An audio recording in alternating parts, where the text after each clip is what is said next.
어제 말씀을 통하여서 그리고 계속되는 말씀을 통하여서 안식을 위한 싸움, 거룩을 위한 싸움은 아골골짜기를 지나는 단회적인 싸움이 아니라 계속되어지고 연속적으로 싸워야 될 싸움이라는 것을 보게 되어집니다. 그래서 어제 본문을 통해서 우리의 대적들이 연합을 하게 되었다. 그러니까 이 싸움을 통해서 연속되는 싸움 속에서 우리가 기억해야 될 것은 그들이 1대1로의 싸움이라기보다는 끊임없는 연합을 통하여서 그들의 힘을 과시하면서 연합으로 우리를 공격할 때도 있다라는 것이고, 또 하나는 속여서 하나가 되려고 추구하고 있다라는 것도 말씀을 나누었습니다. 자, 그래서 이런 그들의 연합과 또 속여서 하나가 되려고 하는 것은 정확하게 하나님이 목표하고 계시는 것의 반대 지점에 있다라는 것을 보게 됩니다. 왜냐하면 이 싸움은 안식을 주기 위한 싸움입니다. 그런데 그들은 연합하여서 두려움을 주어서 이들의 안식, 걱정과 근심을 주어서 이들의 안식을 깨트리려고 하는 목표로 그렇게 하고 있다는 것을 보게 되죠. 뿐만 아니라 거룩을 위한 싸움인데 그들은 속여서 하나가 되어서 이들의 거룩을 훼손하려고 하고 있다라는 것을 보게 됩니다. 그러니 이 대적들과 그리고 사단은 우는 사자와 같이 연합하여 이들의 안식을 깨려고 하고 있고, 간교한 뱀과 같이 속여서 하나가 되어서 이들의 거룩을 깨려고 하고 있다라는 것을 보게 되는 것이죠. 그래서 어제 결론은 그들의 연합에도 불구하고 우리는 하나님을 의지하여서 담대하고 용감하게 싸워야 된다라는 것이고, 또 이 싸움을 아주 신중하게 분별해야 된다. 하나가 되어서는 안 되는 사람, 문화, 가치관, 이런 것들을 잘 분별해서 신중하게 싸워야 된다라고 말씀을 나누었습니다. 자, 그런데 결론은 무엇이었습니까? 이 기브온 전투, 기브온과의 싸워야 되는 이 전투에서 그들의 모습, 어제 본문 9장 14절 한번 볼까요? 14절, 15절 한번 읽어보겠습니다.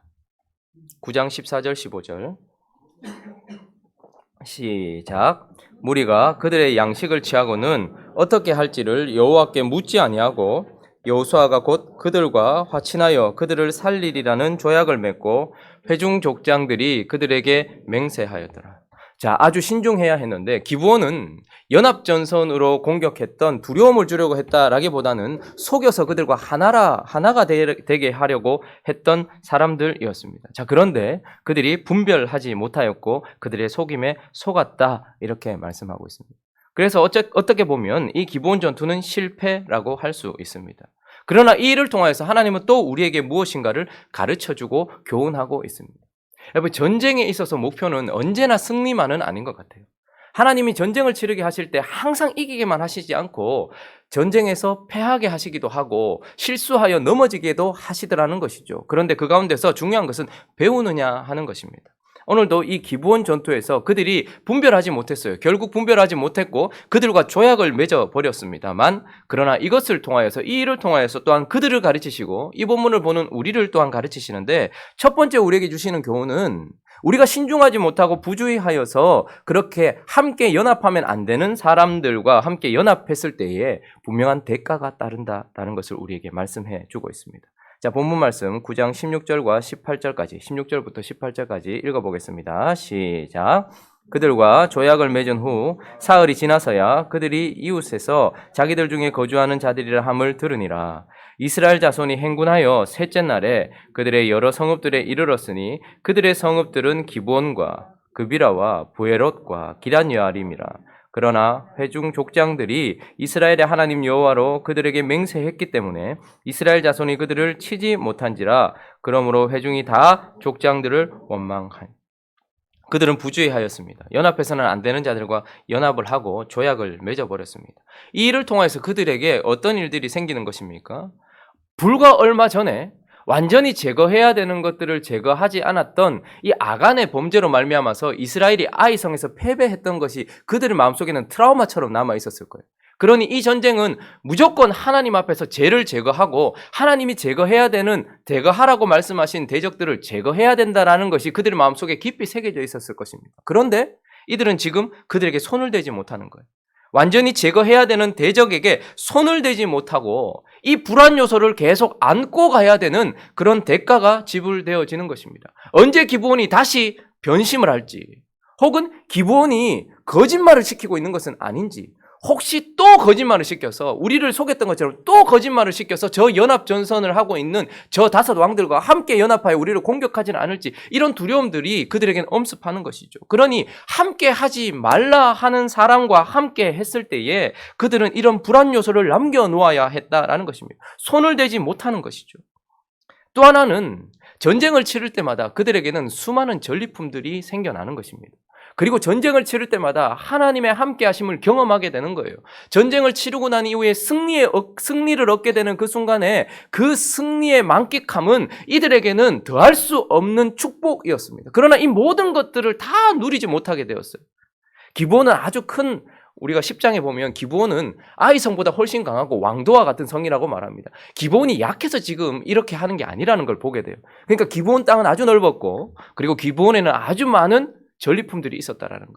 그리고 그런 강한 기브온에게 전투하여서 승리를 거두면 이스라엘 백성들의 사기와 군기는 어떻게 되겠습니까? 그러니 얻을 수 있는 것이 참으로 많은 전쟁에서 손을 대지 못함으로 말미암아 그들에게는 어떻게 보면 막대한 손해가 있게 된 것이죠. 이것만입니까? 제대로 분별하지 못한 족장 지도자들의 이 선택 때문에 그들의 권위는 땅에 떨어졌을 뿐만 아니라 18절 끝에 보니까 회중이 다 족장들을 원망하게 돼요. 이 전쟁을 치렀으면 승리했을 것이고, 그리고 그 이후에 하나님을 높이는 찬양이 울려 넘쳤어야 될 기브온 전투에서 지금 그들을 휩싸고 있는 것은 원망이다 이 말입니다.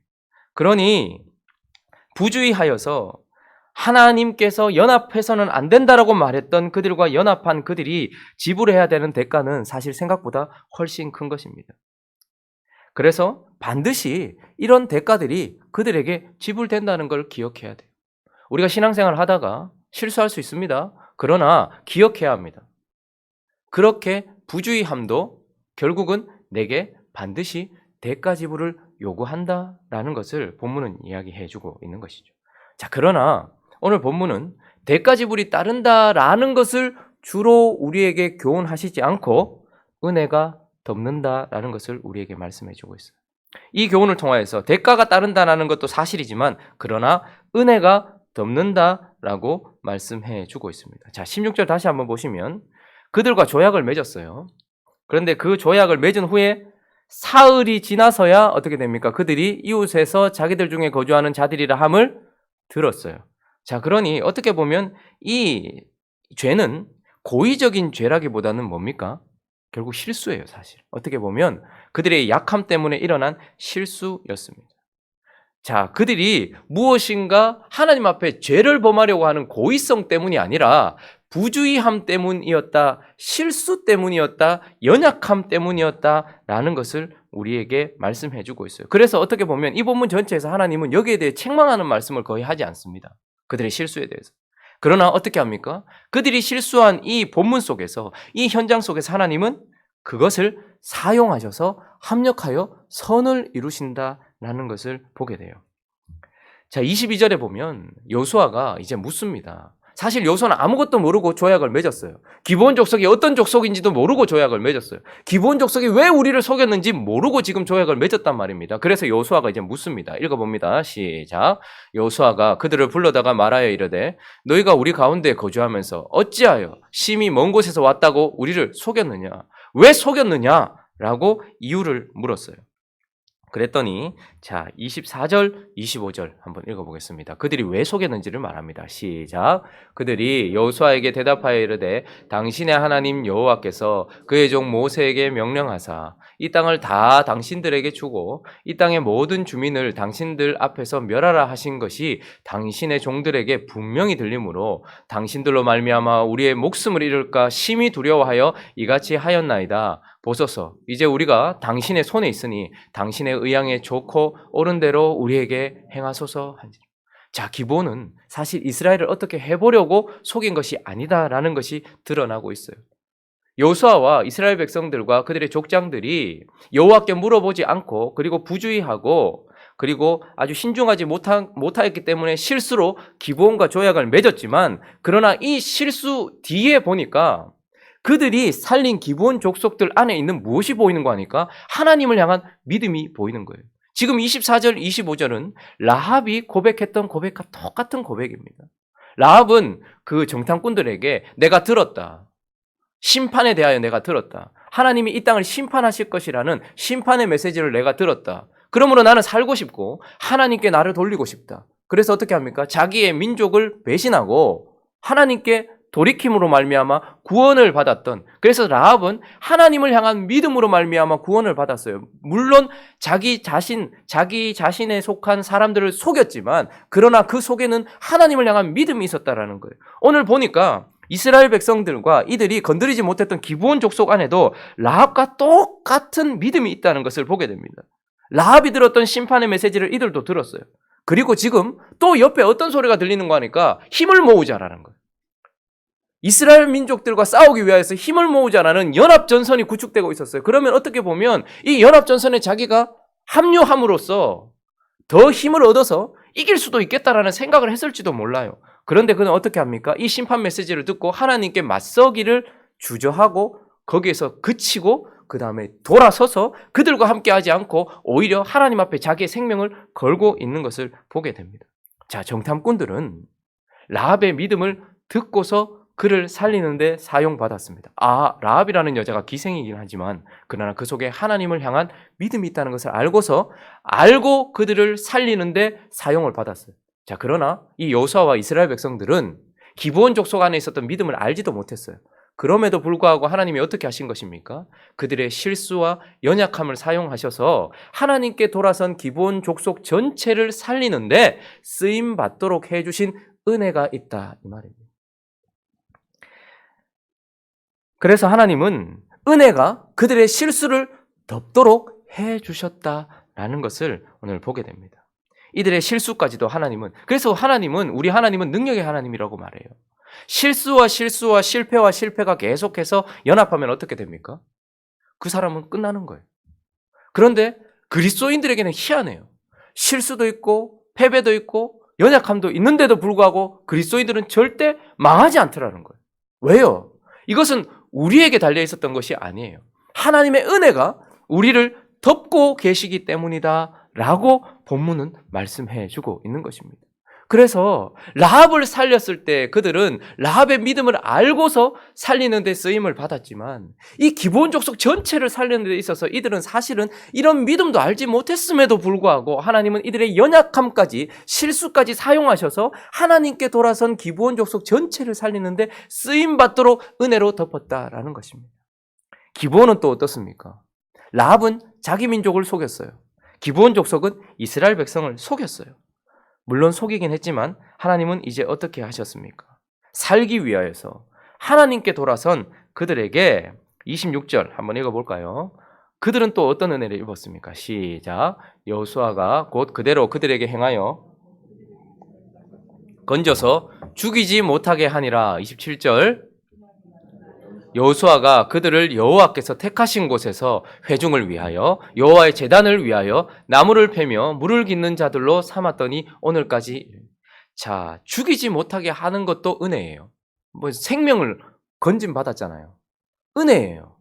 근데 더 큰 은혜가 그들에게 임합니다. 그날에 여호수아가 그들을 여호와께서 택하신 곳에서, 성막이었겠죠. 하나님을 예배하는 장소였겠죠. 이후에는 성전이 되었겠죠. 회중을 위하여, 하나님을 섬기는 백성들을 위하여, 그리고 여호와의 제단을 위하여 나무를 패며 물을 깃는 자가 되었다. 이것은 무슨 말입니까? 그저 생명만 얻고 그냥 천한 노예가 되었다라고만 말하지 않고, 물론 그들이 하는 일이 힘든 일이기는 하지만 하나님 전에 쓰이는 나무를 패는 건 참 어려운 일이었습니다. 향기가 나지 않는 나무를 쓰지 못하게 했고 조금이라도 흠 있는 나무를 쓰지 못하게 했고 그들이 쓰는 물은 또한 아주 깨끗한 물이어야 했기 때문에 이것을 구하고 나무를 패는 것은 그들에게는 힘든 일이었긴 하지만 그러나 이 모든 것들이 하나님께 드려진다라는 것을 기억하면서 이런 힘듦을 감당해야 되는, 사실 저 일은 레위인들의 일입니다. 하나님을 특별하게 섬기는 레위인들이 해야 할 일들의 힘든 부분들을 그들이 하게 되는 것이죠. 그러나 이것이 얼마나 큰 은혜입니까? 하나님께 심판받아 마땅한 그들이 심판으로 끝나야 될 그 기본이 그렇게 끝나지도 않고 그들이 가진 모든 것들을 가지고서, 그러나 하나님을 위하여, 하나님의 백성들을 위하여서 물을 깃고 나무를 패는 자가 되었다. 그들 또한 이런 은혜가, 하나님께서 덮어주시는 은혜가 그들을 덮었다라는 것을 보게 됩니다. 우리의 실수와 연약함, 그리고 기본에 살기 위한 속임, 그것들이 있긴 했지만 이 본문은 하나님께 돌아선 자들에게 하나님이 어떤 은혜로 덮는가를 우리에게 보여주고 있는 것입니다. 자, 그러니 한번 생각해 보십시오. 하나님 앞에 부주의하였고 하나님께 묻지 않아서 그들은 사실 실질적으로 기본 전투에서 패배한 것이나 마찬가지였습니다. 실패나 마찬가지였습니다. 그러나 대가가 지불된다는 것도 하나님께서 말씀하시지만 오늘 본문은 은혜가 이 모든 것들을 기본도 덮었고 이스라엘 백성도 덮었다라고 말해요. 자, 그런데 우리가 오늘 한 가지 정말로 기억해야 될 것이 있습니다. 이런 은혜가 덮이는 지점에 무엇이 있는가 하는 거예요. 하나님께서 은혜로 덮어주셨어요. 그런데 그 지점에 무엇이 있는가? 기본은 연합군에게 소속되지 않고 그리고 하나님께 돌아서는 올바른 선택이 있었다라는 것을 우리는 보게 됩니다. 그는 지금 아주 중요한 시점 기로에 서 있었습니다. 우리가 지금 연합하고 있는 저 군대와 함께 연합하여 이스라엘과 싸울 것인가? 아니면 이스라엘 족속에게 속이기는 하고 좀 비굴해 보이기는 하지만 그들을 붙들고 있는 하나님께 무릎을 꿇을 것인가? 라는 그 절체절명의 위기 속에서 그들은 하나님께 무릎을 꿇기로 선택했고 그 올바른 선택이 은혜로 덮이는 지점에 있었다는 거예요. 그러나 오늘 본문은 이스라엘 백성들의 은혜의 지점에 무엇이 있는가 하는 거예요. 그들 또한 올바른 선택이 있었다라는 것을 보게 됩니다. 자, 18절에 보면 마지막에 회중들이 다 족장들을 원망해요. 실수가 3일이 지난 후에 드러났어요. 이들의 연약함이 드러났어요. 잘못 분별해가지고 기본을 쳐야 되는데 못 치니까 이 불안 요소를 안고 가야 될 뿐만 건드리지 마라 이렇게 얘기하는 거예요. 아니 죄인데 하나님께서 제가 하라 했는데 건드리지 마라 이렇게 말하니까 이걸 안고 가자는 말입니까? 그 순간에 지도자들 입장에서 봤을 때는 여호수아 입장에서 봤을 때는 이 원망을 잠재울 것인가 아니면 원망을 안고 갈 것인가 내 실수를 인정할 것인가 아니면 실수를 덮기 위하여서 그냥 그 약속을 깨버릴 것인가 그 절체절명의 위기에 서 있었던 것입니다. 어쨌든 여호수아는 실수했고 실패했어요. 이스라엘 족장들이 실패했어요. 그런데 그 순간에 우리가 실패했다고 끝나는 게 아니거든요. 우리 인생이 살다 보면 죄로 말미암아 넘어지기도 하지만 연약함, 실수 때문에 우리 인생 가운데 뭔가 대가를 지불해야 되는 순간이 있단 말입니다. 그런데 그 순간에 여호수아는 어떻게 했다라는 것입니까? 모든 족장이 온 회중에게 이르되 우리가 이스라엘 하나님 여호와로 그들에게 맹세했다라는 거예요. 그래서 지금 이 순간에 이제 실수하고 연약하여서 지금 대가를 지불해야 되는 것은 사실이지만 여호와의 이름으로 맹세한 이 맹세를 지키는 것, 그러니 지금 이 순간 내게 주어진 최선의 올바른 선택을 하기로, 대가 지불을 하기로 결정을 한 것입니다. 뿐만 아니라 이스라엘 백성들 입장에서 봤을 때 기본이 아이성하고는 비교가 되지 않을 만큼 큰 거예요. 이 전쟁에서 승리하고 이것을 깨트려버리면 우리가 얻을 것은 어마어마한 거예요. 그럼에도 불구하고 족장들이 손대지 마라 했을 때에 그들이 원망은 하고 있었지만 어떻게 합니까? 건드리지 않습니다. 그들이 한 맹세는 원망을 잠재우기 위하여서 깨트릴까 말까 혹은 더 많은 이익을 얻기 위하여 깨트릴까 말까라는 그 순간에 서 있었던 것이죠. 그런데 이스라엘 백성들은 어떻게 하기로 했습니까?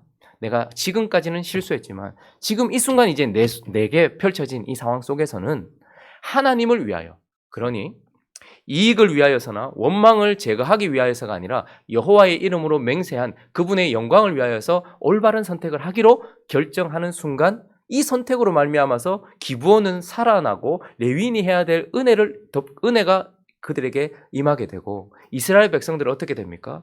그들의 은혜로 하나님께서 주시는 은혜로 말미암아 기브온 족속 전체를 하나님께 돌아선 족속 전체를 살리는 은혜가 그들에게 임했다라는 것입니다. 말씀을 정리해 보겠습니다. 두 번의 승리, 두 번의 실패. 우리는 지금 이 앞에 서 있습니다. 그러나 승리를 통해서는 하나님께 찬송을 드렸지만 실패를 통해서는 참 많은 것을 배워요. 아이성 전투에서의 실패를 통해서 우리는 아골 골짜기를 지나 우리 안에 있는 대적을 죄를 제거해야 된다. 그래야만 이 전쟁에서 승리할 수 있다라는 것을 얻는 교훈을 얻었다면 이 기브온 전투에서의 실수 이것을 통해서는 우리가 안식을 얻고 거룩함을 이루기 위한 전쟁을 계속해서 해나갈 때 우리도 고의가 아니라 실수할 수 있다는 거예요. 그리스도인으로 살아가다 보면 의도치 않게 실수할 수 있다는 거예요. 근데 그 실수한 그 이후에 아이성 전투에 실패하고 난 이후에 그들은 아골골짜기에서 죄를 제거하면 됐고, 실수하고 난 이후에 우리는 이제 어떻게 할 것인가? 뭐 신앙생활 하다 보면 실수할 수 있습니다. 그러지 말았어야 되는데 고의라기보다는 연약함 때문에 실수를 할 수 있어요. 그때에 그러면 그 이후에 지불해야 될 대가가 있다면 지불하면 되는 거예요. 올바른 선택을 하면 되는 거예요. 그러면 하나님이 어떻게 하십니까? 그때 은혜를 주신다라는 거예요. 거룩이라는 전쟁과 안식을 얻기 위한 전쟁에서 얻게 되는 은혜는 우리가 올바른 선택을 하는 그 지점에서부터 시작된다라는 것입니다. 구원을 받는 은혜는 우리에게 아무것도 요구하지 않습니다. 구원을 받는 은혜는 그냥 우리를 덮어버렸어요. 그러나 거룩을 향하고 우리 마음의 안식을 얻기 위한 은혜는 우리가 올바른 선택을 한 그 순간에서 은혜가 흘러넘치기 시작한다라는 것입니다. 우리가 실수하고 우리가 잘못한 부분을 어떻게든 덮어보려고 회중들이 원망하니까 이거 어떻게든 무마시켜 보려고 할 때는 절대 안식이 찾아오지 않아요. 그리고 그는 거룩해질 수도 없습니다. 오히려 이것을 감수하기로 결정하는 그 올바른 선택이 하나님의 은혜를 부르고 그 은혜가 우리를 덮어버린다라는 것입니다. 오늘 이 아침에 한번 가만히 생각해 보십시오. 지금 이 순간까지도 우리는 참 많은 실수를 합니다. 우리의 가장 가까운 가족에게, 그리고 우리의 가장 가까운 영적인 식구들에게, 그리고 내 주변에 있는 사람들에게, 그리고 하나님 앞에서. 자, 그러면 분명한 대가 지불이 있겠죠. 그러나 그 순간에도 하나님이 우리에게 요구하시는 또 다른 선택이 있어요. 지금 이 순간 어떻게 할 것인가? 여호와의 이름으로 한 맹세를 지키려고 하나님의 영광을 위하여서 선택할 것인가? 아니면 원망을 덮으려고 혹은 더 많은 이익을 얻기 위하여서 이 모든 것들을 다 무마시켜버리려고 하는 선택을 할 것인가? 어떤 선택을 하느냐에 따라서 기본을 하나님의 은혜로 덮고 우리의 실패를 하나님의 은혜로 덮을 수도 있고, 오히려 하나님이 더 끄집어내시고 더 드러내시는, 더 안식이 없고 더 더러워지는 그런 역사도 있을 수 있다라는 것을 기억하면서 전투를 하면서 승리만을 자랑하지 마시고, 그리고 승리만을 목표로 하지 마시고, 우리의 모든 간증은 승리예요. 그러나 실패를 자랑하고 배움을 간증할 수 있는, 나는 이 실패를 통해서 이렇게 배웠습니다 라고 간증할 수 있는 이 지금 여호수아서와 함께 가는 행복한 우리 교회 저와 여러분 되시기를 예수 그리스도의 이름으로 축원합니다. 같이 한번 기도하겠습니다. 실패는 분명한 대가 지불을 우리에게 요구하고 있습니다. 연약함이었지만 그러나 우리에게 대가를 요구하고 있어요. 그러나 하나님의 은혜가 하나님의 백성들, 하나님께 돌아선 자들을 덮어버립니다. 그러나 그 은혜가 덮이는 지점에 무엇이 있는가를 한번 살펴보십시오. 다 원망하고 있고 치자고 말하고 있는데 모든 족장이 온 회중에게 이르되 우리가 이스라엘 하나님 여호와로 그들에게 맹세하였은즉 이제 그들을 건드리지 못하리라. 지금 또다시 실수할 수는 없다라고 말하며 하나님 앞에서 올바른 선택을 하고 있는 이들을 통하여 그 지점에서부터 은혜가 그들을 완전히 덮어버리는 것을 보게 됩니다. 하나님, 혹 실수로 인하여, 연약함으로 인하여 내 삶에 찾아온 여러 가지 대가들이 있다면 하나님, 은혜로 덮어주십시오. 그리고 이 순간 우리가 올바른 선택을 하게 하여 주십시오. 그렇게 함께 기도하고 또 배워가는 우리가 될 수 있게 달라고, 또 각자의 기도 제목들을 가지고 함께 기도하며 나가도록 합니다. 기도하겠습니다.